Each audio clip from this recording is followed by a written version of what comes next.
सत श्री अकाल, अस्सलाम वालेकुम। What are you feel connected with.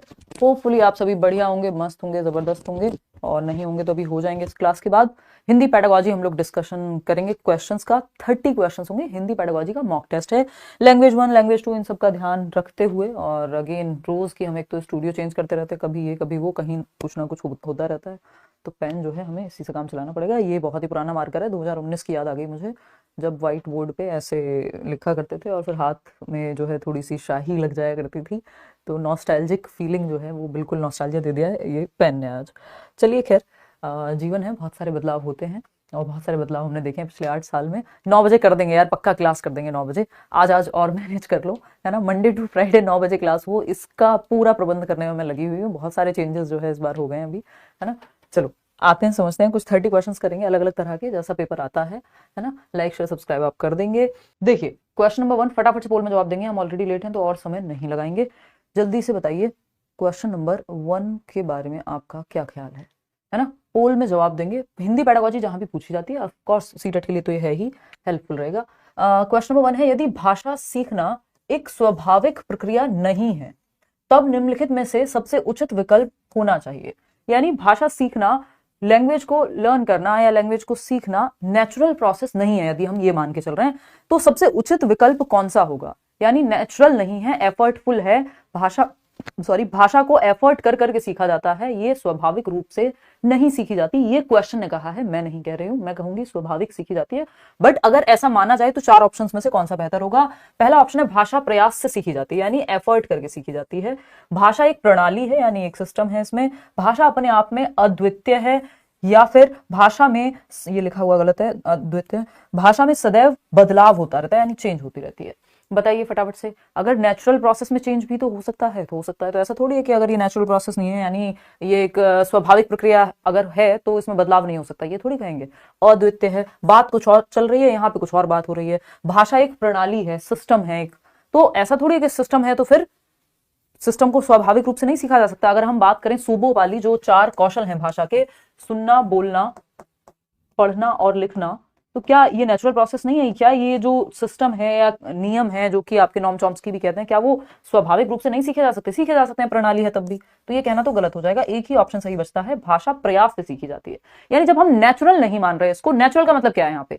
Natural का मतलब है यहाँ पे कि स्वाभाविक प्रक्रिया। स्वाभाविक प्रक्रिया में क्या होगा? भाषा अधिग्रहण होगा, भाषा अर्जन होगा, जिसको नॉम चॉम्स्की कहते हैं कि हमारा जो दिमाग है, हमारे अंदर भाषा अधिग्रहण यंत्र है, कहीं इमेजिनरी ब्रेन में हमारे काल्पनिक है, और जिसके माध्यम से हम भाषा जो भी आसपास हमारे होती है, हमारा ब्रेन, हमारा जो दिमाग है, उसको संग्रहित कर लेता है या अर्जित कर लेता है, और हम भाषा सीख जाते हैं बिना किताब के, बिना कॉपी के, बिना टीचर के। हम अपने माहौल से अपनी मातृभाषा को अर्जित कर लेते हैं।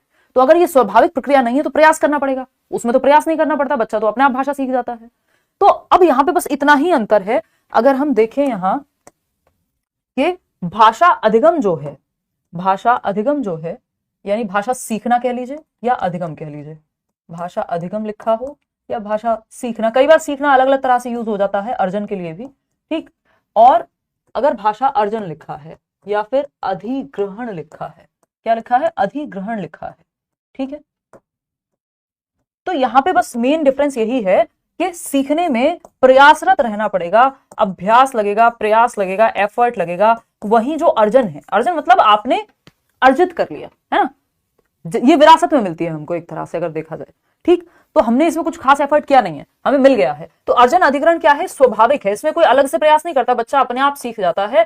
पहले तुतला के बोलेगा, कई बार गलत भी बोलेगा, जो उसने आसपास से सुना उसके ब्रेन में भरा, और आंतरिक क्षमता है मनुष्य में भाषा सीखने की। ये बात बाबा नॉम चॉम्स्की कहते हैं। तो ये भाषा अर्जन या अधिग्रहण क्या है? स्वाभाविक प्रक्रिया है। वहीं अधिगम जो है वो प्रयासरत या अभ्यासरत प्रक्रिया है, जिसमें आप स्किल्स, भाषा के जो कौशल हैं वो अलग अलग सीखते हैं, मतलब साथ में सीखते हैं, बट वो प्रक्रिया है, सीक्वेंस में आप सीख रहे हैं या एक साथ चल रहे हैं, दोनों ही चीजें होती हैं। व्याकरण सीखते हैं, भाषा का नियम सीखते हैं, आप स्कूल में टीचर का सहारा लेते हैं, ठीक। तो भाषा प्रयास से सीखी जाती है, ये बात है जो सपोर्ट करेगी इस कथन को कि एक स्वाभाविक प्रक्रिया नहीं है। क्वेश्चन नंबर 2 देखिएगा, कई सारे इसमें प्रीवियस ईयर क्वेश्चंस को भी डाला है क्योंकि वो महत्वपूर्ण है, बहुत रिपीट होते हैं, सिलेबस सेम ही रहता है, ठीक। फटाफट से बताओ, सही बोल रहे हो नवाज, इसको ठीक करेंगे यार हम। एस्टेट के लिए मैराथन लो, एस्टेट कब है एग्जाम? थोड़ा सा मैं अभी इस पे नजर नहीं रख पा रही हूँ, देखती हूँ, अगर हो पाएगा तो बिल्कुल लूंगी। देखो एक बार, और फटाफट से सेकंड क्वेश्चन देखो, कक्षा में प्रस्तुतिकरण के दौरान, यानी प्रेजेंटेशन के दौरान कक्षा में प्रस्तुतिकरण के दौरान विद्यार्थी एक एक करके अपनी राय दे रहे हैं। भाई हर बच्चा अपनी राय दे रहा है, ठीक, अपनी ओपिनियन प्रेजेंट करेगा। भाषा अध्यापक के रूप में आप किस आधार पर उनका आकलन करेंगे? आप एक लैंग्वेज टीचर हैं, आप बच्चे जो अपनी राय दे रहे हैं एक एक करके, उसको किस बेसिस पे आप उसका आकलन करेंगे, ये पूछना चाहता है कवि, आई मीन क्वेश्चन या एग्जामिनर। फर्स्ट ऑप्शन क्या है? भाषा में प्रवाह, यानी फ्लुएंसी कितनी है। इंग्लिश और हिंदी में सेम आते हैं ट्रांसलेटेड क्वेश्चंस आजकल, तो कोई अंतर बचा नहीं है भाषा में, बस ट्रांसलेशन का अंतर बचा है, चाहे लैंग्वेज 1 हो लैंग्वेज 2 हो, ठीक। तो भाषा में प्रवाह यानी फ्लुएंसी, यानी प्रवाह से बोल रहे हैं या नहीं बोल रहे हैं, अटक अटक के बोल रहे हैं या प्रवाह से बोल रहा है बच्चा। हाँ, प्रस्तुतिकरण यानी प्रेजेंटेशन में ये बात बहुत महत्वपूर्ण है कि प्रवाह होना चाहिए। ये नहीं है एक शब्द आज बोला दूसरा कल बोल दिया, या कोई प्रवाह ही नहीं है, फ्लुएंसी ही नहीं है बोलने में, शब्दों के बीच में या जिस तरह से बोला जा रहा है उसमें प्रवाह ही नहीं है। विषय वस्तु में निपुणता, यानी जो विषय वस्तु है, जो भी कंटेंट है उस प्रस्तुतिकरण में, उसमें बच्चा निपुण है या नहीं है। अगर निपुण है तब तो अपनी बात को अच्छे से कह पाएगा, बात तो सही लग रही है। विभिन्न लेखकों के कथन, यानी दूसरे लेखकों के कथनों को वो कोट कर पा रहा है या नहीं। या प्रस्तुतिकरण शैली, अब प्रस्तुतिकरण में जो शैली है, जिस तरह से वो जिस लहजे में पेश कर रहा है, वो भी तो महत्वपूर्ण है। तो यहाँ पे अलग अलग जवाब आप लोग दे रहे हैं। मेरे ख्याल में क्या मतलब, बोर्ड भी यही आंसर मानेगा। विभिन्न लेखकों के कथन से ज्यादा, अब यहाँ पे चारों का ऑप्शन है हमारे पास, नहीं है, तो सबसे कमजोर हमें यही लग रहा था, इसको हटा देंगे। तो जहां पे भी थर्ड है वहां से हटा दो, सिंपल आंसर बतिया फर्स्ट, सेकंड और थर्ड। कैसे? भाषा में प्रवाह, फ्लुएंसी इंपॉर्टेंट है प्रस्तुतिकरण में। विषय वस्तु में निपुणता अगर नहीं होगी तो बच्चा अपनी राय कैसे प्रस्तुत करेगा, ये बताओ आप।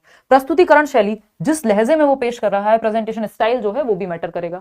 विभिन्न लेखकों के कथन बेशक ना हो, क्योंकि वो अपनी राय दे रहा है, तो जरूरी नहीं है विभिन्न लेखकों के कथन वहां उतना महत्व रखें। तो फर्स्ट, सेकंड और fourth option is the right answer over here. आगे बढ़ेंगे, क्वेश्चन नंबर 3 देखिएगा और बताइएगा। अभिकथन और कारण को लेकर के सवाल है, देखते हैं। रागिनी चौबे, ये कैसा सवाल है? कह रही है ma'am CTET result hard copy कैसे मिलेगी? हार्ड कॉपी नहीं मिलती है अब, 2016 के बाद से यानी 2018 से डिजी लॉकर में ही सिर्फ आपका रिजल्ट विजिबल होता है। आप प्रिंट लेना चाहें मार्कशीट का वो एक अलग चीज है, वहां से निकलवाना चाहें अलग चीज है, लेकिन घर पे हार्ड कॉपी अब नहीं आती है। 2016 तक आती थी, दिसंबर 2018 वाले एग्जाम के बाद से हार्ड कॉपी नहीं आती है, ठीक। सीटेट रिजल्ट की ये वो जो मार्कशीट है आपकी, उसकी हार्ड कॉपी नहीं आती है, क्लियर। वो आपको डिजी लॉकर जो ऐप है वही मिलेगा अदर मार्कशीट्स के साथ। क्वेश्चन नंबर 3 देखिएगा। निम्नलिखित कथनों को पढ़िए तथा सही विकल्प का चयन करिए, यानी आपको कथन पढ़ने हैं और सही विकल्प का चयन करना है। सही ऑप्शन कौन सा है? अभिकथन या स्टेटमेंट क्या है? भाषा अध्यापक द्वारा व्यक्तिपरक अधिगम की योजना तैयार की जानी चाहिए, यानी इंडिविजुअल एजुकेशनल प्लान, IEP कहते हैं, यानी व्यक्तिगत आवश्यकताओं को ध्यान में रख के, अगर 40 बच्चे हैं, 40 बच्चों की नीड को समझ करके तब एक लेसन प्लानिंग की तैयारी हो। ये बात एकदम सत्य घटना पे ही आधारित है, एकदम सही है, ट्रू है। इसका रीजन क्या बताया है? नई भाषाओं के अधिगम से शिक्षार्थियों में विविधता होती है, यानी जब बच्चा नई भाषा सीखेगा तो डाइवर्सिटी आएगी। बात तो ये भी सही है, लेकिन क्या ये सीमा सचिन के लिए सही है? नहीं है, क्योंकि ये भी सही है, यानी सचिन भी सही है, सीमा भी सही है, लेकिन एक दूसरे के लिए यहां पे सही नहीं है ना। मतलब क्या कहने का कि ये दोनों स्टेटमेंट अपने आप में सही हो सकते हैं, लेकिन जरूरी नहीं है कि आर जो है ए का रीजन भी हो। समझ पा रहे हो बात को? तो नई भाषाओं के अधिगम से शिक्षार्थियों में विविधता होती है। भाई नई नई भाषाएं बच्चा जानेगा, अलग अलग भाषाएं बच्चे बोलते होंगे, विविधता होगी, डाइवर्सिटी होगी। लेकिन पूछा क्या था या बात क्या चल रही थी कि भाषा अध्यापक द्वारा व्यक्तिपरक अधिगम की योजना तैयार की जानी चाहिए। क्यों? क्योंकि बच्चों को ध्यान में रख के बच्चों की आवश्यकताओं का ध्यान रखा जा सकेगा। वो बात तो कारण में कही नहीं गई। तो ए भी सही है, आर भी सही है, लेकिन दोनों एक दूसरे के लिए सही नहीं है। आर ए की सही व्याख्या नहीं करता। B option is the right answer. बात सही है नहीं है? चलिए आगे बढ़ते हैं इसी बात पे। नेक्स्ट क्वेश्चन समझते हैं और पढ़ते हैं क्वेश्चन नंबर 4 को। देखिएगा क्या कहता है क्वेश्चन नंबर 4, फटाफट से देखिएगा। ये कहता है प्रधान अध्यापिका ने, यानी जो प्रिंसिपल है स्कूल में, भाषा अध्यापक को नए सत्र के लिए पाठ्य पुस्तकों तथा अन्य संसाधनों का चयन करने के लिए कहा। यानी जो आपका अदर टीचिंग लर्निंग मटेरियल है, चाहे वो चार्ट है, कोई अलग से कोई किताब आती है, कोई फ्लैश कार्ड है, कोई और कुछ दिखाना है क्लासरूम में, तो पुस्तक के साथ साथ बाकी सामग्री के लिए भी कहा। बात सही है नहीं है? बताओ फटाफट से। सही है? क्लियर है बात यहां तक? हाँ, तो ये बात सही है। फिर अगर हम देखें, चयन करने के लिए कहा कि भाई चूज कर लो क्या क्या सामग्री इस्तेमाल करोगे किताब के साथ साथ, पुस्तक के साथ साथ, क्योंकि पुस्तक एकमात्र संसाधन नहीं है कक्षा में पढ़ाने का। इनका कई सारे संसाधनों में से एक संसाधन है, यानी text book is one of the resources available in the classroom. ठीक, इनका चयन करते समय निम्नलिखित में से एक प्रासंगिक नहीं है। क्या प्रासंगिक नहीं है या क्या कॉन्टेक्चुअल नहीं है, क्या उचित नहीं है? पहला है पुस्तकों और संसाधनों की अनुकूलता। ये तो सही बात है भाई, जो पुस्तक है और संसाधन है वो बच्चे के लिए हेल्पफुल होने चाहिए। सही है। बच्चों की अधिगम या अनुकूल होने चाहिए, बच्चे के स्तर के हिसाब से, बच्चे के लिए इन जनरल। ठीक, फिर आता है सेकंड ऑप्शन, बच्चों की अधिगम आवश्यकताएं और उन्हें आने वाली भाषाएं। बच्चे की नीड्स क्या है सीखने की, है ना, वो किस क्लास का बच्चा है, उस स्तर के हिसाब से आप किताबें और अदर मटेरियल चूज करते हो, ये बात भी सही है। विद्यार्थियों का क्या स्तर है, अगेन सेम बात, भाई उनका कॉग्निटिव स्तर क्या है, वो उनकी एज क्या है, सामग्री की अवधारणात्मक जटिलता और गहनता, ये यहां पे बिल्कुल भी सही नहीं है, ये प्रासंगिक नहीं है कि जो अवधारणात्मक, जो कॉन्सेप्चुअल कॉम्प्लेक्सिटी है और इंटेंसिटी है वो महत्वपूर्ण नहीं है, कि कॉम्प्लेक्सिटी के बेसिस पे आप चूज कर रहे हैं या फिर कॉन्सेप्चुअली उसको कॉम्प्लेक्स बना रहे हैं, मुश्किल चीज ही चूज कर रहे हैं, ऐसा कुछ भी नहीं होना चाहिए। Fourth option is the right answer. जो गलत है वही सही है, क्योंकि पूछा ही गलत है, नहीं लिखा हुआ था। नहीं वाले क्वेश्चंस को थोड़ा सा ध्यान से करते हैं हम लोग सॉल्व। क्वेश्चन नंबर 5 देखिएगा, क्या कहता है क्वेश्चन नंबर 5, फटाक से देखेंगे। ये कहता है छठी कक्षा के कुछ विद्यार्थी सीखने की अक्षमता से पीड़ित हैं, यानी 6th क्लास के कुछ बच्चे हैं, लर्निंग डिफिकल्टी इनको आ रही है, लर्निंग डिसेबिलिटी एलडी है, कुछ भी हो सकता है, डिसलेक्सिया, डिसकैलकुलिया, डिसग्राफिया, आपका मॉर्फिया, कुछ भी हो सकता है। उस कक्षा के शिक्षक होने के नाते आप कक्षा को कैसे समावेशी बनाएंगे, आपको इंक्लूड तो हर बच्चे को करना है, इंक्लूसिव एजुकेशन यही करें ना, सभी के लिए शिक्षा, तो कैसे उसको इंक्लूड करेंगे। 6th क्लास की बात हो रही है। फर्स्ट ऑप्शन है उनका एक विशेष समूह बनाकर, यानी जिन बच्चों को लर्निंग डिफिकल्टी उनके लिए एक अलग से ग्रुप बना देंगे, ये एबिलिटी ग्रुपिंग हो जाएगी, और ये आपको नहीं करनी होती है। जब इंक्लूसिव एजुकेशन की बात हो रही है तो इंक्लूसिव एजुकेशन का मतलब है हर एक बच्चा, हर तरह का बच्चा एक छत के नीचे सीख सके, ये नहीं उनको अलग थलग कर देंगे, सेग्रीगेट नहीं करना है। अलगाव प्रकृति के नियमों के खिलाफ है, इंक्लूसिव एजुकेशन, समावेशी शिक्षा में इसको स्वीकार नहीं किया जाता। तो अलगाव तो नहीं करेंगे हम कि अलग से इन्हीं का, सिर्फ जिनको लर्निंग डिफिकल्टी उनका अलग से ग्रुप बना दिया, जैसे ईशान अवस्थी था तारे जमीन पर में, तो ऐसे और 4 बच्चों का अलग ग्रुप बना दिया, फिर एक क्लास में पढ़ाने का फायदा क्या हुआ, फिर तो वो इंटीग्रेटेड एकीकृत शिक्षा हो गई, वो समावेशी शिक्षा नहीं कहलाएगी।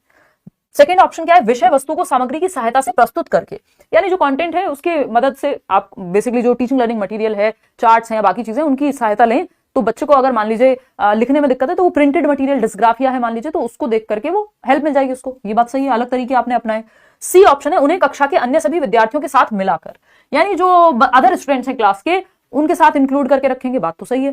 फिर आता है डी ऑप्शन, उन्हें कक्षा की जिम्मेदारियों में शामिल करके, हाँ भाई आपको इंक्लूड करना है हर बच्चे को। तो बी, सी और डी जो है हमें यहाँ सही लग रहा है। Fourth option is the right answer, इस हिसाब से fourth is the right answer. बात सही है नहीं, आप लोग अपने आप ही सही जवाब दे रहे हैं वैसे।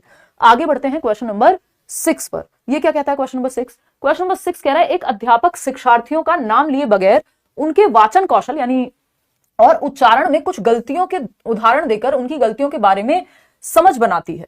ऐसा वह सप्ताह में एक बार करती है। वह अपने शिक्षार्थियों के वाचन कौशल व उच्चारण को सुधारने के लिए क्या करे, यानी जब बच्चा पढ़ रहा है तो वो किस तरह से उच्चारण करता है ना, उसका प्रोनाउंसिएशन कैसा है, या उसमें अगर सुधार करना है तो जो भी गलतियां बच्चे की उच्चारण में हो रही हैं वो हफ्ते में यानी सप्ताह में एक बार टीचर उस पर फीडबैक देती है। तो बताओ फिर क्या जवाब होगा इसका। क्या कर रही है टीचर? त्रुटि विश्लेषण कर रही है कि गलती ये है, गलतियों के बारे में समझ, उदाहरण देखिए, गलतियों के बारे में समझ बनाती हैं। ऐसा वह सप्ताह में एक बार करती हैं। वह अपने शिक्षार्थियों के वाचन कौशल व उच्चारण को सुधारने के लिए क्या कर रही हैं? क्या सुधारना है? अच्छा, त्रुटि वो बता रही हैं, त्रुटियों गलतियों के बारे में बात कर रही हैं, वो एरर्स के बारे में बात कर रही हैं, लेकिन पूछा क्या है, वाचन कौशल व उच्चारण को सुधारने के लिए क्या कर रही हैं? फीडबैक दे रही हैं। ठीक है ना। त्रुटि विश्लेषण एक नजर में ऐसा लग सकता है कि ये इसका जवाब है, नहीं, त्रुटि विश्लेषण शामिल है प्रतिपुष्टि में। और मैं बहुत बार कहती हूं कि वो ऑप्शन बेस्ट है जो बाकियों से बेस्ट हो। बाकी के 3 ऑप्शन से या तो सबसे बेस्ट ऑप्शन है जो उसको चूज कर लो, या फिर वो ऑप्शन बेस्ट है जो बाकी को अपने अंदर समाहित कर ले। तो त्रुटि विश्लेषण ऑलरेडी ही फीडबैक में यहां शामिल हो चुका है। ठीक, उदाहरणों के माध्यम से उच्चारण का शिक्षण, उदाहरणों के माध्यम से नहीं, यहां पे त्रुटि का भी विश्लेषण कर रही है, फीडबैक दे रही है हफ्ते में एक बार। ठीक, संप्रेषण कौशल, कम्युनिकेशन स्किल, इसकी बात नहीं हो रही है। पूछा जा रहा है कि क्या कहलाएगा, तो ये प्रतिपुष्टि या फीडबैक देना कहलाएगा। आगे बढ़ेंगे, क्वेश्चन नंबर 7 देखिएगा। लेखन की प्रक्रिया उपागम में क्या क्रम सम्मिलित है? यानी एक है आपका प्रक्रिया उपागम, दूसरा प्रोडक्ट कहते हैं उत्पाद उपागम, if I am not wrong तो हिंदी में। ठीक, प्रोडक्ट और प्रोसेस राइटिंग हिंदी इंग्लिश दोनों पेडागोजी में आता है। ठीक, बहुत बढ़िया रागनी। चलिए, तो यहां पे पूछा है प्रक्रिया उपागम, यानी लिखना सीखना है लिख करके। ठीक है, learning to write by writing itself. लेखन की प्रक्रिया उपागम में क्या क्रम सम्मिलित है, यानी प्रोसेस राइटिंग। अब इसमें पहले मंथन होगा क्योंकि प्रोसेस है ना। प्रोडक्ट में क्या होता है, पहले से एक परफॉर्मा है ना, और भाई यहाँ पे जो है एक लेटर मान लीजिए आप लिख रहे हैं, तो यहाँ सब्जेक्ट आएगा, यहाँ पे ये आएगा, यहाँ पे ये आएगा, यहाँ पे इसके इतने नंबर मिलेंगे, फिर लास्ट में थैंक यू लिख देंगे। वो एक प्रोडक्ट राइटिंग का पार्ट हो गया कि पहले से जो है एक सेटअप तैयार है आपका, स्टेप बाय स्टेप चीजें वहां गिवन है। ठीक, प्रोसेस राइटिंग में थोड़ा सा प्रोसेस के साथ बहने वाली बात है यहाँ पे, यानी आप प्रक्रिया में फ्लो में होते हैं, समझते हैं क्या कहानी है। अब आप अपनी तरफ से कोशिश करें, दिखाना कितने % लोग जवाब दे रहे हैं, कौन सा? 24%। सेकेंड ऑप्शन ना, बहुत बढ़िया। तो अगर हम देखें 74% लोग सेकेंड ऑप्शन दे रहे हैं, जो कि सही भी है एकदम। अब इसको समझते हैं। अगर हम देखें, मानस मंथन किया जाता है पहले, जिसको आप एक तरह से कह सकते हो कि ब्रेनस्टॉर्मिंग इंग्लिश में, मस्तिष्क उद्वेलन, बैठ के बच्चे ग्रुप में मंथन कर रहे हैं कि अच्छा क्या लिखेंगे, किस बारे में लिखेंगे, क्या टॉपिक्स होंगे, सब अपने अपने विचार प्रस्तुत कर रहे हैं। ठीक है बात। फिर आता है प्रारूपण, यानी अब आप एक ड्राफ्ट टाइप बनाते हैं कि ये प्रोसेस है, ऐसे ऐसे लिखा जाएगा। तो ये फर्स्ट हुआ। फिर सेकंड, देन आप आते हैं दोहराना, यानी अगर रिवीजन उसमें कुछ करना है, एडिटिंग कुछ चेंजेस करने हैं तो वो आप करते हैं। फिर आप प्रिंट के लिए भेजेंगे, प्रूफ रीड करके संपादन में आ जाएगी वो प्रोसेस। ठीक, तो second option is the right answer over here. ठीक है, आगे बढ़ेंगे नेक्स्ट क्वेश्चन पे। क्वेश्चन नंबर 8 देखिएगा, इंग्लिश पेडागोजी भी कराऊंगी यार, टेंशन ना लो। क्वेश्चन नंबर 8 क्या कहता है भाई, एक भाषा से दूसरी भाषा में जाना, यानी ट्रांस लैंग्वेज कह देते हैं इसको, ट्रांसलिंगुअलिज्म भी कहते हैं, के बारे में क्या सही नहीं है, नॉट राइट पूछा है। दूसरी एक भाषा से दूसरी भाषा, यानी कोड स्विचिंग बोलते हैं इसको, और ट्रांसलिंगुअलिज्म या ट्रांस लैंग्वेज बोल देते हैं। तो इसमें कोड स्विचिंग और कोड मिक्सिंग आपको याद होगा, हिंदी और इंग्लिश दोनों में पूछा जाता है। फटाफट से बताएंगे, मैं लिख भी देती हूँ यहाँ पे, है ना। तो एक भाषा से दूसरी भाषा में जाने के बारे में क्या सही नहीं है, पहले आप जवाब दीजिए, फिर हम इस पे आएंगे। ठीक है ना। नहीं, बैच में हुई थी आज, दोनों क्लासेस हुई थी भाई। तो भाषाओं के बीच अनुवाद यानी ट्रांसलेशन, एक ही, ये तो सही है भाई, अनुवाद होता है तभी तो ट्रांसलिंगुअलिज्म कह रहे हैं। एक भाषा से दूसरी भाषा में कई बार दूसरी भाषा के शब्दों को मिक्स करना होता है। एक ही बोली जाने वाली या लिखित अभिव्यक्ति में विभिन्न भाषाओं के शब्दों का मिश्रण, हाँ ठीक है। यह बहुभाषावाद को समुन्नत करता है, यानी बढ़ावा देता है, हाँ भाई ठीक है, क्योंकि मल्टीपल लैंग्वेज यूज हो रही है। यह विद्यार्थियों को एक भाषा के प्रयोग तक सीमित करता है, ये कहना एकदम गलत होगा, और जो गलत है वही सही है, क्योंकि पूछा ही गलत था, नहीं है वो पूछा था जो सही ना हो। ठीक है जी, डी क्लियर है। बात हो रही है एक ही बोली जाने वाली है लिखित अभिव्यक्ति में विभिन्न भाषाओं के शब्दों का मिश्रण, है ना। तो इसमें कोड स्विचिंग और कोड मिक्सिंग की बात हो रही है। अगर हम देखें तो कोड स्विचिंग की बात हो रही है।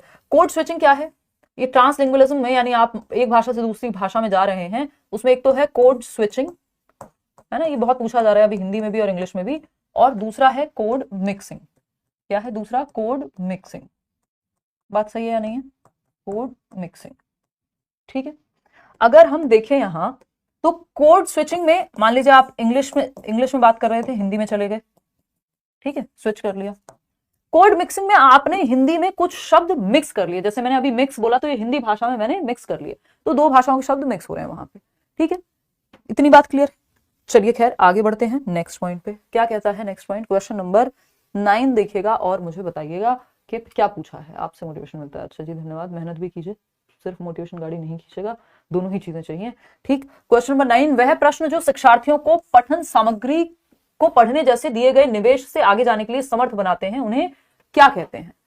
बताइए, किस तरह के प्रश्न जो शिक्षार्थियों को पठन सामग्री को पढ़ने जैसे दिए गए निवेश से आगे जाने के लिए समर्थ बनाते हैं, जो पढ़ने के लिए दिया गया है उसके आगे वो कुछ सोच पाए, उन्हें क्या कहेंगे? निष्कर्ष निकालने से संबंधित प्रश्न, यानी कंक्लूजन ड्रॉ करने की बात हो रही है। सेकंड है संकलनात्मक प्रश्न, दूसरे के स्थान पर स्वयं को रखने से जुड़े प्रश्न, या रचनात्मक लेखन प्रश्न। पूछा जा रहा है पठन सामग्री को पढ़ने जैसे दिए गए निवेश से आगे जाने के लिए समर्थ बना रहे हैं, यानी जो लिखा हुआ है उसके परे बच्चा सोच पाए।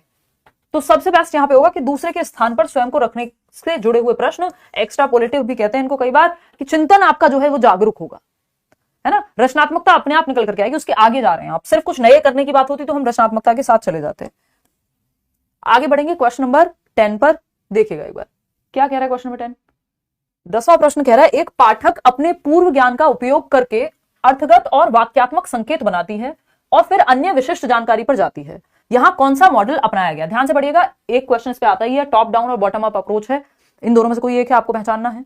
एक पाठक यानी एक रीडर है, अपने पूर्व ज्ञान, प्रीवियस नॉलेज जो उनको पता है, का उपयोग करके अर्थगत और वाक्यात्मक संकेत बनाती है और फिर अन्य विशिष्ट जानकारी पर जाती है, यानी अर्थ समझ रही है, पहले मीनिंग क्या होगा, सार क्या होगा, कहना क्या चाह रहा है कवि, जो भी वो पढ़ रही है उसमें अर्थ निकालने की कोशिश कर रही है, वाक्यात्मक संकेत पे जा रही है, फिर सेंटेंस पे जा रही हैं, और बाद में अन्य विशिष्ट जानकारी जैसे वर्ड मीनिंग हो गया, है ना, या आपका जो मतलब ऊपर से नीचे की ओर, यानी सबसे ऊपर क्या है, अर्थ का निकालना है, समरी को पकड़ना, फिर जाके सेंटेंस स्ट्रक्चर पकड़ रहे हैं, फिर उस सेंटेंस में भी वर्ड्स शब्दों पे आ जाएंगे, है ना, फिर शब्दों से भी हम फिर अक्षर पे भी जा सकते हैं। तो अन्य विशिष्ट जानकारी यानी टॉप टू डाउन। टॉप क्या है? समरी समझना, अर्थ समझना, ओवरऑल अर्थ समझना कि किसी कविता का, किसी गीत का क्या मतलब है, और फिर उससे आप आ रहे हैं सेंटेंस पे या पैराग्राफ पे, फिर आप आ रहे हैं वर्ड मीनिंग पे। तो top to down, down to top क्या होता, सॉरी हाँ, डाउन टू टॉप जिसको हम कहते हैं बॉटम अप, या बॉटम टू टॉप क्या होता कि पहले विशिष्ट अर्थ जानने की कोशिश है, शब्द अर्थ मान लीजिए, फिर वाक्य की कैसे संरचना होगी, फिर पैराग्राफ कैसे बनेगा, फिर ओवरऑल मीनिंग क्या होगा, तो वो बॉटम अप हो जाता है। यहाँ पे top down is the right answer, second option is the right answer. आगे बढ़ेंगे, तो टॉप डाउन और बॉटम अप पे एक क्वेश्चन आता ही है। क्वेश्चन नंबर 11 देखिएगा। देखो सीधा कविता के अर्थ की बात हो रही है और बाद में विशिष्ट जानकारी पे आ रहे हैं, तो टॉप डाउन, और पहले अर्थ या शब्दार्थ की बात हो रही है, फिर आपकी वाक्य संरचना, फिर आपका जो है पैराग्राफ, फिर जाकर के पूरी कविता, तो वो बॉटम अप है। ठीक, एडमिट कार्ड आ जाएगा 10 दिन पहले, आई थिंक आ जाता है 10-15 दिन पहले, नहीं हफ्ता भर पहले आता है। आजकल का जो ट्रेंड चल रहा है हफ्ता भर पहले आ जाता है, और 1-2 दिन पहले आपका फाइनल एडमिट कार्ड आता है। प्री एडमिट कार्ड आएगा हफ्ता 10 दिन पहले आ जाता है। देखिएगा, देखिए क्वेश्चन नंबर 11 कहता है अध्यापक को काव्य शिक्षण बहुत सावधानी से करना चाहिए। ठीक है, बताइए, निम्नलिखित कथनों के आधार पर सही विकल्प चुनना है। शिक्षक को सही, जब वो कविता या कविता का वाचन कर रही है अगर अध्यापिका या अध्यापक, तो काव्य शिक्षण को बहुत सावधानी से करना चाहिए। निम्नलिखित में से आपको चूज करना है कौन सी बात सही है। 4 स्टेटमेंट हैं। शिक्षक को सही लय के साथ ऊंचे स्वर में पढ़ना चाहिए, यानी लय ताल जरूरी अगर कोई कविता का पाठन है या फिर काव्य का पठन है। कठिन शब्दों के लिए एक एक शब्द का अर्थ बताना चाहिए। अब जब आप काव्य का पठन कर रहे होते हैं या पढ़ा रहे होते हैं कुछ ऐसा कविता से संबंधित कुछ, तो वहां पे एक एक शब्द का अर्थ बताना जरूरी नहीं होता। ठीक, शिक्षक के स्वर तथा मुख पर भाव स्पष्ट होने चाहिए। हाँ, है ना, वो मछली वाली भी अगर कविता सुनाई जा रही है तो भाव नहीं होंगे तो फील ही नहीं होगा कि, है ना, कि एक मछली थी, फिर वो दुख ही आपको, अभी वो कौन सा चल रहा था, एक मछली पानी में गई, वो भी तो मजाक ही चल रहा था। तो भाव जरूरी है यहाँ पे। शिक्षक को विद्यार्थियों की समझ के लिए प्रश्न पूछने चाहिए। हाँ, बच्चों को समझ बनी कि नहीं बनी तो वो पूछना चाहिए प्रश्न, है ना। चांद को लेकर कविता होती थी, तो जितनी भी कविताएं हैं वहां पे लय और ताल तो सबसे ज्यादा जरूरी है जब भी काव्य की बात आ रही है। और दूसरा, ये जो भाव है वो स्पष्ट होने चाहिए। उतार चढ़ाव जो है, इंटोनेशन जिसको हम कह रहे हैं, वो होना चाहिए। शिक्षक को विद्यार्थियों की समझ के लिए प्रश्न पूछने चाहिए, लेकिन एक एक शब्द का अर्थ बताना चाहिए, ये बिल्कुल जरूरी नहीं है यहाँ पे। तो फर्स्ट, थर्ड और फोर्थ, वैसे भी चारों का ऑप्शन हमारे पास है भी नहीं, तो फर्स्ट ऑप्शन के साथ हम यहाँ चले गए। आगे बढ़ेंगे नेक्स्ट क्वेश्चन पे। क्वेश्चन नंबर है 12। देखना क्या कहना चाह रहा है कवि। क्वेश्चन नंबर 12 है, निम्नलिखित में से कौन सी राष्ट्रीय शिक्षा नीति 2020 की अनुशंसा नहीं है। यानी 2020 की जो राष्ट्रीय शिक्षा नीति है, नेशनल एजुकेशन पॉलिसी है, नई शिक्षा नीति जिसको हम कह दे रहे हैं, उसमें कौन सी एक बात निहित नहीं है, इंक्लूडेड नहीं है। पहला ऑप्शन है, पहली कक्षा से माध्यम के रूप में अंग्रेजी भाषा, यानी फर्स्ट क्लास से ही मीडियम ऑफ इंस्ट्रक्शन इंग्लिश को कर दीजिए। या फिर सेकंड ऑप्शन, माध्यमिक स्तर पर विदेशी भाषा का अध्ययन, यानी जो मिडिल स्टेज है वहां पे आप फॉरेन लैंग्वेज पढ़ा सकते हैं। माध्यमिक स्तर पर शास्त्रीय भाषा यानी क्लासिकल लैंग्वेज का भी अध्ययन। हाँ, ये दोनों ही बातें सही है। संस्कृत की भी बात हो रही है, फॉरेन लैंग्वेज की भी बात हो रही है। बुनियादी संस्कृत शास्त्रीय भाषा क्लासिकल लैंग्वेज में आ जाएगी। बुनियादी वर्षों के दौरान माध्यम के रूप में मातृभाषा। हाँ, जो फाउंडेशनल स्टेज है ना, शुरुआत के जो 5 साल हैं, 3 से आपके 8 वर्ष तक के, वहां पे जो माध्यम है वो आपका मातृभाषा मदर टंग ही होनी चाहिए। ना कि ऐसा कहीं नहीं लिखा है कि पहली कक्षा से माध्यम के रूप में अंग्रेजी भाषा, 5वीं कक्षा तक मातृभाषा ही आपका माध्यम होनी चाहिए सिखाने का। मदर टंग में ही आप पढ़ाइए। बच्चे के घर में जो भाषा बोली जाती है उसी में आप उसको शिक्षा दीजिए प्राइमरी क्लास पे। बुनियादी चरण जो है आपका वो 5 साल का है। FPMS यानी फाउंडेशनल प्रेपरेटरी, मिडिल स्टेज और सेकेंडरी स्टेज। फाउंडेशनल जिसको हम बुनियादी कह रहे हैं, 3 साल से 8 वर्ष तक का बच्चा जो है आपका, जो foundational literacy and numeracy FLN mission जो है यहीं पे है। निपुण भारत और इन सब की जो बात होती है कि हम बेसिक लिखना पढ़ना और अर्थमेटिक की स्किल्स, बेसिक कैलकुलेशन बच्चा सीख जाए, ये 3 चीजें यहाँ पे 3R की भी बात होती है बुनियादी चरण पे ही। क्वेश्चन नंबर 13 देखिएगा, बच्चों की मौखिक भाषा का सतत आकलन करने का सबसे बेहतर तरीका क्या है। यानी जो वो बोल रहे हैं, स्पोकन लैंग्वेज की बात हो रही है, उसका आकलन लगातार होता रहे, उसके लिए बेस्ट तरीका शब्द पढ़वाना, उनसे प्रश्नों के उत्तर पूछना। थर्ड है, विभिन्न संदर्भों में बातचीत या फिर सुने हुए को दोहराने के लिए कहना। देखिए, बच्चा सबसे ज्यादा एक्टिव या सक्रिय कहाँ है? बच्चा सबसे ज्यादा एक्टिव है विभिन्न संदर्भों में बातचीत। जब आप उसको अलग अलग कॉन्टेक्स्ट में, है ना, वो मम्मी पापा के साथ बात कर रहा है तब, आप उसको दोस्तों से बात कर रहा है तब, टीचर से बात कर रहा है तब, तो अलग अलग संदर्भ में, कोई नाटक की या कोई कविता का पठन करना है, मान लीजिए वाचन करना है वहां, जो सुबह असेंबली होती है स्कूल में, प्रार्थना में, तो ये अलग अलग संदर्भों में कैसे वो भाषा का प्रयोग कर रहा है, जब आप इसको देखेंगे तो सबसे बेहतर तरीका है सतत आकलन हो जाएगा। अलग अलग स्थितियों में आप बच्चे का आकलन कर रहे हैं। बाकी सब में तो रिपीटिशन या रटवाने वाली बात है। यहाँ उसकी जो अभिव्यक्ति है प्राकृतिक या स्वाभाविक, वो निकल के आएगी, नेचुरल एक्सप्रेशन आएगा बच्चे का, जो कि भाषा में महत्वपूर्ण है। क्वेश्चन नंबर 14 देखिएगा, हमारी कक्षाओं में बच्चे भिन्न भाषिक पृष्ठभूमि से आते हैं, अतः यानी जो हमारी क्लासरूम्स हैं उसके अंदर विभिन्न पृष्ठभूमि वाले, अलग अलग भाषाएं बोलने वाले बच्चे होंगे, अलग अलग परिवारों से आने वाले बच्चे होंगे। बात सही है। उनकी भाषाओं को भी कक्षा में सम्मान देना अनिवार्य है। उनकी भाषाओं को सीखना सभी शिक्षार्थियों के लिए अनिवार्य है। भाई, सब बच्चे दूसरे की मातृभाषा क्यों सीखेंगे? थोड़े बहुत शब्द सीख लिए, लेकिन ये कोई रूल थोड़ी है कि जो विभिन्न शिक्षार्थी हैं वो सभी शिक्षार्थियों के लिए अनिवार्य है। अनिवार्य नहीं है। वो अपने दोस्तों से, मान लीजिए किसी के घर में हिंदी बोली जाती है, उसके दोस्त के घर में पंजाबी बोली जाती है, 4 शब्द सीख लिए, बात अलग है। अनिवार्य नहीं है कि वो दूसरे की मातृभाषा सीखेगा। मातृभाषा में तो अपनी ही पढ़ाई होनी है। भाषा की पाठ्य पुस्तक में उनकी सभी भाषाओं के शब्द वाक्य होना अनिवार्य है। ऐसा भी कहना गलत है कि पाठ्य पुस्तक में उनकी सभी भाषाओं के शब्द, अगर 5 भाषाएं बोली जा रही तो 5 के शब्द होंगे, बिल्कुल जरूरी नहीं है। उनकी सभी भाषाओं की जानकारी शिक्षक के लिए अनिवार्य है। नहीं, ऐसा भी जरूरी नहीं है कि सभी भाषाओं की जानकारी शिक्षक को होगी ही होगी। हमारी कक्षाओं में बच्चे भिन्न भाषिक पृष्ठभूमि से आते हैं, तो ये जानना, ये सबसे ज्यादा जरूरी है कि उनकी भाषाओं को भी कक्षा में सम्मान दिया जाए। ये महत्वपूर्ण है शिक्षक के द्वारा भी। शिक्षक को नहीं भी आती भाषा तो सीखेगा, जरूरी नहीं कि पहले से आती होगी सारी भाषाएं शिक्षक को। तो फोर्थ ऑप्शन इसलिए सही नहीं होगा, first option is the right answer. Question number 15 देखिएगा क्या कहता है। क्वेश्चन नंबर 15 फटाफट से बताइएगा। क्वेश्चन नंबर 15 क्या कहता है? बुनियादी चरण की अवस्था वाले बच्चे अधिगम में तब अधिक संलग्न होते हैं जब। बुनियादी चरण क्या है? 3 से 8 वर्ष। 3 से 8 वर्ष फाउंडेशनल स्टेज है, प्लेवे से लेके कक्षा 1 और 2 इसी में आ जाता है। ठीक है, तो अधिक संलग्न कब ज्यादा इन्वॉल्व होंगे ये वाले बच्चे? छोटे बच्चे हैं। कौन सी स्टेज है? अर्ली चाइल्डहुड टाइप की स्टेज है ना। तो अगर हम देखें, हालांकि इसमें 6 वर्ष तक की होती है अर्ली चाइल्डहुड, तो और फिर आपकी लेटर चाइल्डहुड, स्कूल एज शुरू हो जाएगी। तो छोटे हैं बच्चे कंपैरेटिवली, वे अपनी कॉपी में अक्षरों की बार बार ट्रेसिंग करते हैं। तो ये तो रिपीटेशन हो गया, इसको कहेंगे रटना, बार बार सेम चीज रिपीट हो रही है। मुख्य केंद्र सिर्फ सूक्ष्म गत्यात्मक कौशलों के विकास पर होना चाहिए, यानी फाइन मोटर स्किल्स ही डेवलप हो, सिर्फ इसी पे फोकस हो। नहीं भाई, ग्रॉस भी होनी चाहिए। ठीक, वे अध्यापक के पीछे पीछे शिशु गीत गाते हैं, तो रिपीट कर रहे हैं। बात हो रही सबसे ज्यादा इन्वॉल्व कब होंगे? वे सभी इंद्रियों का प्रयोग करते हैं और अपने हाथों का सक्रिय प्रयोग करते हैं। छोटे बच्चे हैं तो जितने ज्यादा सेंसेस उनके इन्वॉल्व होंगे उतना बेहतर है। प्याजे भी अपनी थ्योरी में कहते ही हैं, लेकिन ये उनकी सेंसरी मोटर स्टेज से कहीं ऊपर की बात है ना। लेकिन बच्चे के जितने ज्यादा सेंसेस, क्योंकि वो भी आ गया 3 वर्ष से लेकर के, जितने ज्यादा सेंसेस उसके इन्वॉल्व होंगे, जितना वो फिजिकली एक्टिव रहेगा, उतना बेहतर सीखेगा। आप देखते हैं छोटी क्लासेस में कविता भी हाथों से, पूरे जेस्चर्स के साथ, हाव भाव के साथ गाई जाती है ना। हर एक चीज का अगर हम आलू कह रहे हैं, बहुत मोटा आलू था, तो करके दिखाते हैं वो चीज हम। तो एक तो सेंसेस का जितने ज्यादा इन्वॉल्व इंद्रियां होंगी बच्चे की, सुनना, देखना, टच, फील, ये सब जितना ज्यादा इन्वॉल्व होगा उतना बेहतर अधिगम होगा, यानी लर्निंग होगी। क्वेश्चन नंबर 16 देखिएगा। निम्नलिखित वाक्य के संदर्भ में कौन सा कथन सही नहीं है? नॉट राइट पूछा है। बच्चों द्वारा शिशु गीत, गीत अलापना किसके तरीके हैं? यानी वो जो शिशु गीत होते हैं, नन्ना मुन्ना राही हूं टाइप के, ठीक, ये जो गीत वो अलाप रहे हैं वो किसका तरीका है, ये पूछा है आपसे। फटाफट से बताओ, जल्दी बताओ। उच्चारण का अभ्यास कराने का, अभिव्यक्ति का संवर्धन और वाक्यों की लय के लिए, शब्दावली को समृद्ध करने के, या शब्द और वाक्य संरचना को कंठस्थ करने के? नहीं है, नॉट पूछा है। गलत क्या है वो पूछा है। फटाफट से आप लोग बताएंगे, तब जाकर के हम आगे बढ़ेंगे। ठीक है आदित्य, धन्यवाद। आ जाओ इधर, अब समझो बात को। शब्दावली को समृद्ध करने के, हाँ भाई, शब्दावली समृद्ध होती है किस चीज से? शिशु गीत से। अब वो अलग अलग जब गीत गाते हैं तो उनकी वोकैबुलरी बेहतर होगी। अभिव्यक्ति का संवर्धन, लय ताल, ये बेहतर सीखेंगे, उच्चारण भी बेहतर होगा। लेकिन शब्द और वाक्य संरचना को कंठस्थ करना, रट्टे लगाना शब्दों के और कैसे सेंटेंस बनता है, वो सही नहीं है। और जो सही नहीं है वही सही है, क्योंकि पूछा ही सही नहीं है या गलत है। क्वेश्चन नंबर 17 देखिएगा और पढ़िए कि क्या जवाब सही होना चाहिए। एक अध्यापक ने शिक्षार्थियों को अपने सहपाठियों से अपनी अभ्यास पुस्तिकाओं की अदला बदली कर जांचने के लिए कहा। इस कार्य का उद्देश्य क्या है? देखिए, यही टॉपिक्स हैं जो फिक्स्ड हैं, टॉपिक नए नहीं बन रहे हैं, सिलेबस नहीं चेंज हो रहा है। तो क्वेश्चंस को प्रॉपर्ली समझ लेना है। रिपीट भी होते हैं और टॉपिक तो सेम रहना ही है, अगर क्वेश्चन की लैंग्वेज थोड़ी सी चेंज होती है तो। ठीक है ना।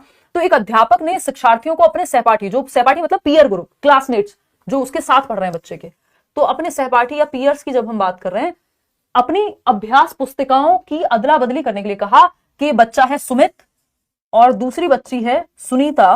तो सुनीता और सुमित, सुनीता अपनी नोटबुक सुमित को दे और सुमित अपनी नोटबुक सुनीता को दे और दोनों चेक करें कि किसकी क्या गलती है। इस कार्य का उद्देश्य क्या है? सुमित और सुनीता अच्छे से जान पाएंगे एक दूसरे को? जी नहीं, ये इसका उद्देश्य बिल्कुल नहीं है। आप अपना खराब दिमाग, गलत दिशा में चलने वाला दिमाग ना लगाएं यहाँ पे, है ना। मजाक में कह रही हूँ, वैसे नहीं कह रही हूँ, आपका दिमाग बहुत अच्छा है। संरचनाओं का नियंत्रित अभ्यास करवाना, कि हम बस संरचनाओं को प्रैक्टिस करा रहे हैं, यानी स्ट्रक्चर को, उसकी तो यहाँ कोई बात ही नहीं हो रही। सहपाठी के काम की जांच के कौशल विकसित करना, यानी वो जो पीयर ग्रुप है या क्लासमेट है उसका काम कैसा है, इसकी जांच का कौशल विकसित करेगा, स्किल विकसित करेगा। विस्तृत पठन का अभ्यास करवाना, विस्तृत पठन थोड़ी है कि वो उसको कोई पढ़ने के लिए थोड़ी सामग्री दी गई है। नई शब्दावली के प्रयोग का अभ्यास कराना, ऐसा भी कुछ नहीं है कि उसकी कॉपी में कुछ और लिखा है और आपकी में कुछ अलग है और कुछ अलग ही पता लग जाएगा, वो तो अपनी कॉपी से भी कर लेता या अपनी नोटबुक से भी कर लेता। सहपाठी के काम की जांच के कौशल विकसित करना, यानी जो पीयर ग्रुप है, जो क्लासमेट है, वो उसका काम को असेस करने की क्षमता, जो आपकी नेशनल एजुकेशन पॉलिसी भी कह रही है, नई शिक्षा नीति भी कह रही है कि 360 डिग्री आकलन कराइए आप, है ना। प्रोग्रेस कार्ड चाहिए होलिस्टिक हमको, यानी सर्वांगीण, हर एक पहलू में जांच करानी है। तो 360 डिग्री आकलन या असेसमेंट की जब हम बात कर रहे हैं तो इसमें 3 प्रकार का आकलन जो है वो सम्मिलित है। एक तो आपका टीचर आपका आकलन करे, यानी शिक्षक के द्वारा आकलन, टीचर असेसमेंट है ना, टीचर आकलन करे। पीयर ग्रुप, आपके साथी समूह आपका आकलन करें, आपकी नोटबुक आप अपने साथी समूह का, और बच्चे एक दूसरे की नोटबुक्स को अदला बदली करके और आकलन करें। फिर आता है आपका स्वयं आकलन, सेल्फ असेसमेंट, आप खुद को कितने नंबर दे रहे हैं किसी काम के लिए। तो ये 360 डिग्री असेसमेंट के अंदर ये 3 पहलू आते हैं। बात सही है नहीं है? चलिए आगे बढ़ते हैं। Second option is the right answer. Next क्या है, क्वेश्चन नंबर 18 देखिएगा। क्वेश्चन नंबर 18 ये क्या कहता है भाई, फटाफट से समझते हैं। भाषा शिक्षण में संवादात्मक पद्धति, कम्युनिकेटिव अप्रोच की बात हो रही है, इसका उद्देश्य क्या है? संवादात्मक पद्धति यानी कम्युनिकेटिव अप्रोच का उद्देश्य क्या है? फटाफट से बताओ, करा देंगे, don't worry, language pedagogy. Exactly. चलिए विकास, अब आगे की बात बताइए फटाफट से। कम्युनिकेटिव अप्रोच का उद्देश्य क्या है? यानी भाषा शिक्षण में संवादात्मक पद्धति यानी कम्युनिकेशन के माध्यम से भाषा को सिखाना, व्याकरण सिखाना नहीं, नियम थोड़ी, कम्युनिकेशन। भाषा नॉर्मल नेचुरल सेटिंग में स्वाभाविक रूप से जब बच्चे भाषा को कम्युनिकेट कर रहे हैं, बोल रहे हैं, सुन रहे हैं, बातचीत कर रहे हैं बेसिकली, तो छात्रों की बातचीत करने की क्षमता का विकास कराना कम्युनिकेटिव है। हाँ लगता तो है। निबंध लेखन, अगेन ये निबंध लेखन की बात हो गई, कम्युनिकेशन की बात हो रही है, यहाँ पे संवादात्मक पद्धति की बात हो रही है। शब्दकोश का उपयोग सिखाना, अब के मतलब वो जो आपकी डिक्शनरी है उसका कैसे प्रयोग करेंगे, नहीं, छात्रों की बातचीत करने की क्षमता का विकास करना, कि बच्चे की जो बोलने की, बातचीत करने की, कम्युनिकेट करने की, अपनी बात को कहने की, दूसरे की बात को सुनने की जो क्षमता है वो बेहतर होगी। संवादात्मक पद्धति से कम्युनिकेट करके जब आप भाषा सीखते हैं तो ये दोनों चीजें बेहतर होंगी। सिंपल। आगे बढ़ेंगे क्वेश्चन नंबर 19, और ये बहुत ही स्वाभाविक तरीका है भाषा को सीखने का, नेचुरल तरीका है। क्वेश्चन नंबर 19 देखिएगा। हिंदी पढ़ाते समय प्राथमिक कक्षाओं में कविता पाठन का उद्देश्य क्या होना चाहिए? यानी आप पोइट्री या एक कविता है उसको रिसाइट करा रहे हैं तो उसका उद्देश्य क्या होगा, इसका ऑब्जेक्टिव क्या है बताइए। कविता की व्याकरणिक संरचना सिखाना, कविता का भावात्मक अनुभव कराना, कविता को रटकर याद कराना, कविता के कठिन शब्दों को समझाना। देखिए इन सब के लिए कविता को पढ़ाना जरूरी नहीं है, ये आप पद्य की जगह गद्य भी अगर पढ़ा देते है ना, कविता की जगह नॉर्मल कोई और पाठ होता उससे भी ये सब काम हो जाते, व्याकरणिक संरचना एंड ऑल। बट कविता का भावात्मक अनुभव करना, बच्चे जो है महसूस कर सकें, कविता का जो उद्देश्य है वो ये भी है कि आप महसूस कर सकें, कल्पना कर सकें, कल्पना शक्ति अच्छी हो, एंजॉय करे बच्चा कविता को और इमोशनली उसको कनेक्ट कर पाए उसके साथ। चलिए आगे बढ़ते हैं। क्वेश्चन नंबर 20 देखिएगा। बच्चों के लिए साहित्य के चयन में सबसे महत्वपूर्ण क्या होना चाहिए? यानी आप साहित्य का चयन कर रहे हैं, क्या पढ़ने वाले हैं, उसके लिए लिटरेचर में चूज करने के लिए सबसे महत्वपूर्ण क्या होना चाहिए? मनोरंजन, भाषा की कठिनाई, शिक्षण के उद्देश्य क्या है, या चित्र और कथा का मेल? बताइए। इसको हम कहते हैं कि चित्र समृद्ध सामग्री होनी चाहिए, या प्रिंट समृद्ध भी बोल देते हैं। चित्र और कथा का मेल होना चाहिए कि बच्चों के लिए साहित्य के चयन में। तो बच्चे हैं छोटे, हम ये मान के चल रहे हैं, तो मनोरंजन, भाषा की कठिनाई, शिक्षण के उद्देश्य, ये तो हो गई बेकार की बातें यहाँ पे, ठीक। चित्र और कथा का यदि मेल है तो बच्चे जब बुक्स में आपके प्रिंट होते हैं और जो उसमें लिखी हुई चीजें हैं, जो पिक्चर्स हैं, चित्र और कथा का मेल होना चाहिए, तो वो देख करके भी अंदाजा लगा लेते हैं और उनको इंटरेस्टिंग भी लगता है वो चैप्टर जिसमें वो पिक्चर्स देखते हैं कुछ कुछ होते हुए। क्वेश्चन नंबर 21 देखिएगा। 21वां सवाल क्या कहता है भाई, बच्चों में भाषा सीखने की स्वाभाविक प्रक्रिया क्या कहलाती है? फटाफट से बताइएगा। भाषा सीखने की स्वाभाविक प्रक्रिया यानी नेचुरल प्रोसेस की बात हो रही है। भाषा विकास कहलाएगी, व्याकरण अधिगम कहलाएगी, मातृभाषा अधिग्रहण या द्विभाषिकता। देखिए भाषा सीखने की स्वाभाविक प्रक्रिया, नेचुरल प्रोसेस को भाषा अधिग्रहण कहते हैं। जो नेचुरल नहीं थी या जिसमें हम कह रहे हैं कि एफर्ट लगेगा, तो वो भाषा अधिगम थी, जिसमें प्रयास कर रहे थे हम। यहाँ पे नेचुरली हो रही हैं चीजें, मातृभाषा अधिग्रहण या अर्जन कहते हैं। यानी बच्चा जिस एनवायरमेंट में होता है, जो उसकी मातृभाषा, जो उसके आसपास बोली जाती है, जो उसकी घर की भाषा है, वो उसको अर्जित कर लेता है बिना एफर्ट के, बिना किसी किताब कॉपी के, नेचुरली ही, स्वाभाविक रूप से। तो ये थर्ड ऑप्शन हो जाएगा। क्वेश्चन नंबर 22 देखिएगा और बताइएगा क्या कहता है। भाषा अनुभव दृष्टिकोण किस अधिगम सिद्धांत पर आधारित है? यानी लैंग्वेज को लेकर के जो एक्सपीरियंस की बात हो रही है वो किस अधिगम, देखो अनुभव, जहां अनुभव की बात आ गई इसका मतलब बच्चा एक्टिव है, एक्सपीरियंस की बात हो रही है। तो व्यवहारवाद एक्सपीरियंस की बात नहीं करता, ये तो रिवॉर्ड पनिशमेंट की बात करता है, दंड और पुरस्कार की बात करता है। रचनावाद बिल्कुल अनुभव की बात करता है, अर्थ निर्माण की बात करता है, बच्चे को सक्रिय रखने की बात करता है। और पियाजे और वाइगोस्की दोनों क्या हैं? रचनावादी ही हैं, है ना। तो बच्चे को एक्टिव रख के सिखाने की ही बात करेंगे। संरचनावाद तो स्ट्रक्चरलिज्म हो जाता है विलियम वुंट के समय का, ये जो है बिल्कुल भी अनुभववाद और उस सब पे नहीं। मानवतावाद अलग कहानी गाता है कि व्यक्ति की फ्री विल होती है एंड ऑल, वो यहाँ पे काम की नहीं है। तो सेकंड ऑप्शन ही बचता है। क्वेश्चन नंबर 23 देखिएगा और जवाब दीजिएगा। भाषा अधिगम के संबंध में सही कथन का चयन करना है आपको। तो लैंग्वेज लर्निंग की बात हो रही है, अधिग्रहण की बात नहीं हो रही है, अधिगम की बात हो रही है, जो एफर्ट के साथ सीखा जाता है। भाषा अधिगम के लिए औपचारिक व्याकरण शिक्षण आवश्यक होता है कि औपचारिक रूप से आप व्याकरण पढ़ाएं, नहीं, आपको संदर्भ में व्याकरण पढ़ाना होता है। औपचारिक तरीका बहुत अच्छा नहीं है कि व्याकरण के अलग से नियम रटवा दो आप, तो इसको हम बहुत अच्छा नहीं मानते। ठीक, बच्चे अपनी भाषा सामाजिक वातावरण से स्वाभाविक रूप से सीखते हैं, ये बात भी सही है, लेकिन अधिगम की बात हो रही है। भाषा अधिगम एक स्वाभाविक प्रक्रिया नहीं होती, ये बनाई भी जा सकती है, ऐसा नहीं है। भाषा अधिगम केवल औपचारिक शिक्षा प्रणाली के माध्यम से होता है, ये कहना गलत होगा। तो भाषा अधिगम एक स्वाभाविक प्रक्रिया नहीं होती, ये भी कहना उतना सही नहीं है कि इसको सूबो पाली जो सुनना बोलना पढ़ना लिखना ये स्वाभाविक क्रम में ही चल रही है। बच्चे अपनी भाषा सामाजिक वातावरण से स्वाभाविक रूप से सीखते हैं, ये बात कहना पूरी तरह से गलत नहीं होगा मेरे ख्याल में। बाकी आप बताएंगे कितने लोग दे रहे हैं बी ऑप्शन? हाँ ठीक है, तो मतलब आप लोग सही दे ही रहे हैं ऑलरेडी। तो भाषा अधिगम के संबंध में सही कथन का चयन करना है, तो बच्चे अपनी भाषा सामाजिक वातावरण से स्वाभाविक रूप से सीखते हैं, ये बात कहना गलत नहीं होगा। और स्वाभाविक रूप से जब वो पढ़ने लिखने भी जा रहे हैं तो वो सूबो पाली सुनना बोलना पढ़ना लिखना ये भी तो स्वाभाविक ही है ना, क्रम है ना, तो ये कहना गलत होगा कि स्वाभाविक प्रक्रिया नहीं है। अधिगम भी एक स्वाभाविक प्रक्रिया ही है। वो उस तरह से पहला क्वेश्चन उन्होंने पूछा था कि वहां पे कोई और ऑप्शन हमारे पास बचता नहीं था और हमको बेस्ट ऑप्शन ही चूज करना होता है। क्वेश्चन नंबर 24 देखिएगा, हिंदी भाषा शिक्षण में समृद्ध वातावरण से आप क्या समझते हैं? यानी कॉन्ड्यूसिव एनवायरमेंट, बेहतर एनवायरमेंट जो बच्चों को बेहतरी के लिए आगे बढ़ाने के लिए प्रोत्साहित करे। व्याकरण की अच्छी पुस्तकें, व्याकरण महत्वपूर्ण नहीं है, संदर्भ में व्याकरण महत्वपूर्ण है। केवल परीक्षा का वातावरण, ये भी गलत है। जहां बच्चा सक्रिय एक्टिव है वो बेस्ट है। बच्चों को हिंदी में सुनने बोलने पढ़ने और लिखने के अवसर देना, ये बात सही है। चारों ही कौशल सीखने के मौके नेचुरली मिल रहे हैं, स्वाभाविक रूप से। सिर्फ अभ्यास या परीक्षा या सिर्फ व्याकरण की बात नहीं हो रही। तो समृद्ध वातावरण वो है जहां सुनने बोलने पढ़ने लिखने चारों कौशलों को इस्तेमाल करने के मौके आपको मिले। तो थर्ड ऑप्शन ही बेस्ट हो जाता है। क्वेश्चन नंबर 25 देखिएगा एक बार। क्वेश्चन नंबर 25 क्या कहता है भाई? 25 ही था ये, ओके नहीं, ये है 24 था। बच्चों की हिंदी पढ़ने की क्षमता में सुधार करने के लिए निम्नलिखित में से कौन सा अच्छा तरीका है? बताइएगा फटाफट से अधिक व्याकरण का अभ्यास कराना, ये कोई अच्छा तरीका नहीं है कि बार बार सेम चीज कराते रहो। उन्हें कहानियां पढ़ने के लिए प्रेरित करना, चलो थोड़ा बेहतर है। शब्दावली की सूची रटवाना, केवल पाठ्य पुस्तक से पढ़ाना नहीं भाई, बाकी जो शिक्षण अधिगम सामग्री है उसका भी प्रयोग करो। तो उन्हें कहानियां पढ़ने के लिए प्रेरित करना, तो बच्चा जब कहानी पढ़ता है तो वो सिर्फ पढ़ता नहीं है, वो पढ़ना भी सीख रहा है, वो कल्पना भी सीख रहा है, वो स्वाभाविक रूप से उस दुनिया में जाना भी सीख रहा है। तो कहानियां पढ़ना सीखना जो है नेचुरल है, यहाँ पे पढ़ने की क्षमता अपने आप सुधर जाएगी क्योंकि इंटरेस्ट आता है, उसमें चित्र भी होते हैं कहानी में साथ साथ। क्वेश्चन नंबर 26 देखिएगा, बच्चों के लिए हिंदी में शब्दावली विकसित करने का सबसे प्रभावी तरीका क्या है? यानी बात हो रही है वोकैबुलरी बिल्ड करने की हिंदी में, तो कौन सा तरीका बेस्ट है? उन्हें शब्दकोश का प्रयोग करना सिखाना, यानी डिक्शनरी का प्रयोग सिखा दो, व्याकरणिक नियमों का अध्ययन करा दो, विभिन्न संदर्भों में नए शब्दों का प्रयोग, या केवल रटने पर जोर। ये तीनों ही नेगेटिव बातें थी। जो बेस्ट है वो है विभिन्न संदर्भों में नए शब्दों का प्रयोग। ये जो संदर्भ शब्द है इसको तो दिमाग में आप बैठा लीजिए, इस संदर्भ में सिखाना, यानी बच्चे के कॉन्टेक्स्ट, उसकी लाइफ से जोड़ के सिखाओ, चाहे व्याकरण हो चाहे वोकैबुलरी हो। जब वो बातचीत में सीखता है, कहानी पढ़ते हुए वोकैबुलरी या शब्दावली उसकी बेहतर होती है, वो हमेशा के लिए पक्की हो जाती है, अलग से नहीं रटवानी है। तो third option is the right answer over here. आगे बढ़ेंगे, क्वेश्चन नंबर 27 देखिएगा और बताइएगा क्या है। हिंदी शिक्षण में समेकित दृष्टिकोण यानी इंटीग्रेटेड अप्रोच का क्या अर्थ है? बताइए। पहला ऑप्शन है व्याकरण और रचनात्मक लेखन को अलग अलग सिखाना, यानी जब क्रिएटिव राइटिंग हो रही है व्याकरण के नियम है वो अलग अलग सिखाए जा रहे हैं। नहीं भाई, आप संदर्भ में व्याकरण सिखा सकते हैं, कोई चैप्टर पढ़ाते हुए, नॉर्मल लिखाते हुए, तो ये तो कहना गलत होगा। हिंदी को अन्य विषयों से अलग रखना, ये भी गलत है। इंटीग्रेटेड का मतलब ये साथ में जोड़ दिया है आपने विषयों को, कौशलों को, है ना।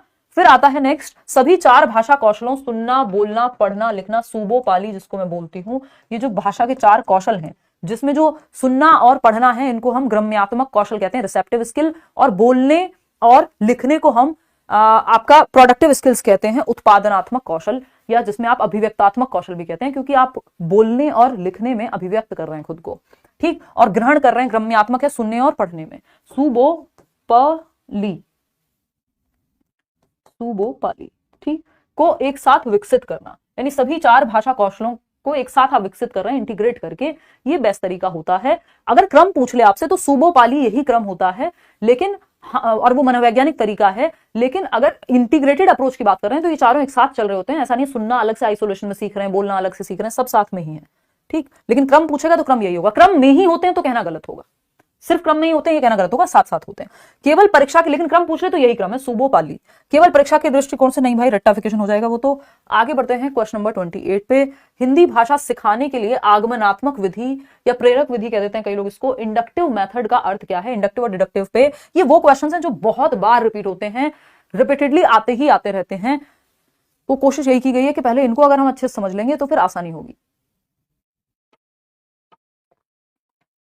देखिए, हिंदी एक आध सेशन ले लूंगी भाई मैथ्स पेडागोजी का, अगर हो पाया तो, कमिटमेंट नहीं कर रही हूँ। हिंदी भाषा सिखाने के लिए आगमनात्मक विधि इंडक्टिव मेथड का क्या अर्थ है? पहला है नियमों को पहले पढ़ाना और फिर उदाहरण देना। देखो, नियम पहले पढ़ाए जाते हैं निगमनात्मक विधि में, डिडक्टिव मेथड में, कि पहले संज्ञा की परिभाषा सिखाई गई और फिर जो है उसके उदाहरण दिए गए। इसको निगमनात्मक विधि कहते हैं, नियम से उदाहरण की ओर। निगमनात्मक से याद रखना, नियम, निगमनात्मक विधि। ठीक, बच्चों को उदाहरणों से नियमों तक पहुंचाना, ये आगमनात्मक है या इंडक्टिव मेथड है अगर मैं कहूं तो। हिंदी में एक बार चेक कर लेना, मुझे थोड़ा सा डाउट हो रहा है कि आगमनात्मक ही कहते हैं इंडक्टिव को, और हाँ आगमनी कहेंगे, देखना एक बार। इंडक्टिव लेकिन इंग्लिश में सही लिखा हुआ है, बच्चों को उदाहरणों से नियमों तक पहुंचाना, एग्जाम्पल टू रूल जाना इंडक्टिव मेथड है, आगमनात्मक कह सकते हैं। ठीक, और नेक्स्ट सेशन में लेंगे भाई हार्ड क्वेश्चन, व्याकरणिक नियमों को रटाना, और सिर्फ हार्ड नहीं लूंगी मैं, मिक्स ही रखूंगी। नियमों को रटवाना तो कहीं पे भी कोई भी तरीका है नहीं, केवल वाक्य संरचना सिखाना, ये भी गलत होगा। तो आंसर जो है वो हो जाएगा आपका बी ऑप्शन। क्लियर है बात? आपका पढ़ाने का तरीका बहुत ही अच्छा है, धन्यवाद सौरभ। चलिए अब तो हम बहुत ही पुराने चावल हो गए हैं। देखिए क्वेश्चन नंबर 29, अगर हम देखें क्वेश्चन नंबर 29 क्या कहता है, एक प्राथमिक स्तर के हिंदी शिक्षक के रूप में आप बच्चों को नई शब्दावली सिखाने के लिए कौन सी गतिविधि का प्रयोग करेंगे, यानी कौन सी एक्टिविटी आप कराएंगे। एक हिंदी टीचर हैं आप और नई वोकैबुलरी, नए शब्द सिखाना चाहते हैं, कौन सा तरीका बेस्ट मानेंगे आप? पहला है शब्दों की सूची रटवाना, रटंत विद्या चलंत नहीं, अर्थपूर्ण अधिगम कराना है, ना कि रटवाना है। सेकेंड ऑप्शन है कहानी सुनाना और उसमें प्रयुक्त नए शब्दों पर चर्चा करना, यानी आप कहानी सुना रहे हैं और उसमें जो भी नए शब्द आए हैं उन पे चर्चा कर रहे हैं। हाँ भाई ये तरीका सही है, इसमें लर्निंग बाय डूइंग हो रही है अगर देखा जाए तो। थर्ड है शब्दों का उच्चारण बार बार करवाना, इससे रिपीटेशन से सिर्फ रटना ही प्रमोट हो रहा है। बच्चों से शब्दों को लिखवाना, इससे भी रिपीट ही होगा। सबसे ज्यादा एक्टिव है बच्चा यहाँ, और जहां बच्चा एक्टिव है वो ऑप्शन बेस्ट है। कहानी सुनाना और नए शब्द जो आए हैं उनको अलग अलग संदर्भ में प्रयुक्त करना, है ना, कि कोई मूवी देख रहे हैं तो नए शब्द फिर यूज कर रहे हैं संदर्भ में, कॉन्टेक्स्ट में। क्वेश्चन नंबर 30 देखिएगा, ये क्या कहता है, प्राथमिक स्तर पर, लास्ट सवाल है आज के लिए, प्राथमिक स्तर पर हिंदी भाषा शिक्षण के लिए कौन सी विधि सबसे अधिक प्रभावी है?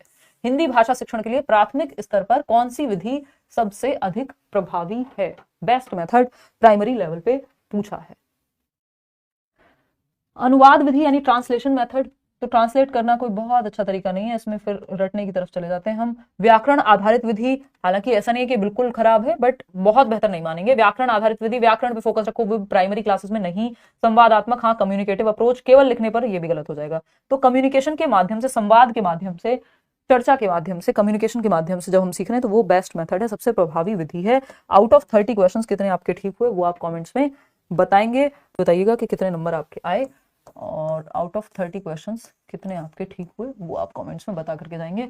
कल मिलते हैं, कल सीडीपी का कुछ करेंगे, और फिर जो है आएंगे आपके अदर सब्जेक्ट्स पे भी। जो जो मैंने आपको बताया था ना उस दिन, स्ट्रेटेजी जो बताई थी एक 1 मंथ की, उसके हिसाब से जो जो बताया हुआ है वो सब कराया जाएगा एक एक करके, 36, 30, 23। चलिए धन्यवाद।